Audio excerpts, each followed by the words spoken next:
So last month on August 24, 2024, government of India एक नई pension system लेके आई जो गवर्नमेंट एम्प्लॉयज के फाइनेंशियल सिक्योरिटी को और बेहतर करेगा। UPS, unified pension scheme. So in unified pension scheme का इम्प्लीमेंटेशन स्टार्ट होने वाले next year on 1 April 2025 and इसकी एक्सपेक्टेशन ये है कि ये ओवर 23 लाख गवर्नमेंट एम्प्लॉयज को बेनिफिट देगा।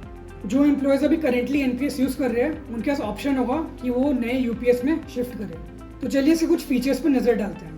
पहला, guaranteed pension.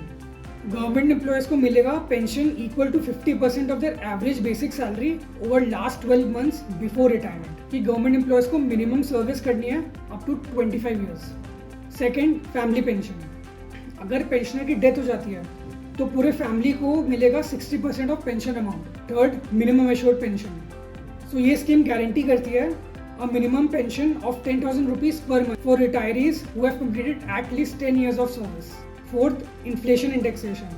Pension amounts, including family pensions, will be adjusted for inflation. Fifth, lump sum payment. Employees के retirement के time पे they will receive lump sum payment in addition to gratuity. It is 1/10 of the monthly salary.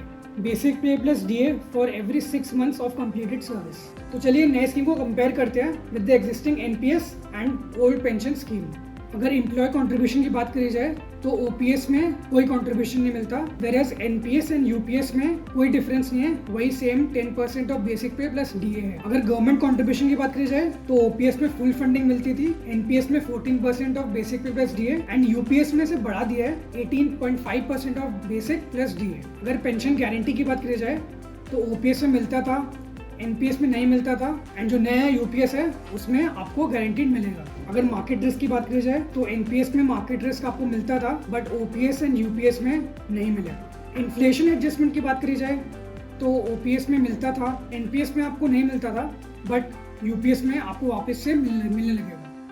Family pension OPS में मिलता था, NPS में नहीं मिलता था एंड यूपीएस में आपको मिलेगा 60% ऑफ पेंशन। मिनिमम पेंशन की बात करी जाए तो ओपीएस में स्पेसिफाइड नहीं था, एनपीएस में आपको नहीं मिलता था बट जो नया यूपीएस है उसमें आपको मिनिमम मिलेगा 10,000 पर मंथ। और लास्ट, लम्प सम पेमेंट की बात करी जाए तो ओपीएस में आपको ग्रेचुटी मिलता था, एनपीएस में पार्शियल विड्रॉल आप कर सकते थे एंड यूपीएस में आपको थोड़ा और बेनिफिट मिलेगा which is lump sum plus pension. So ये था all about the unified pension scheme.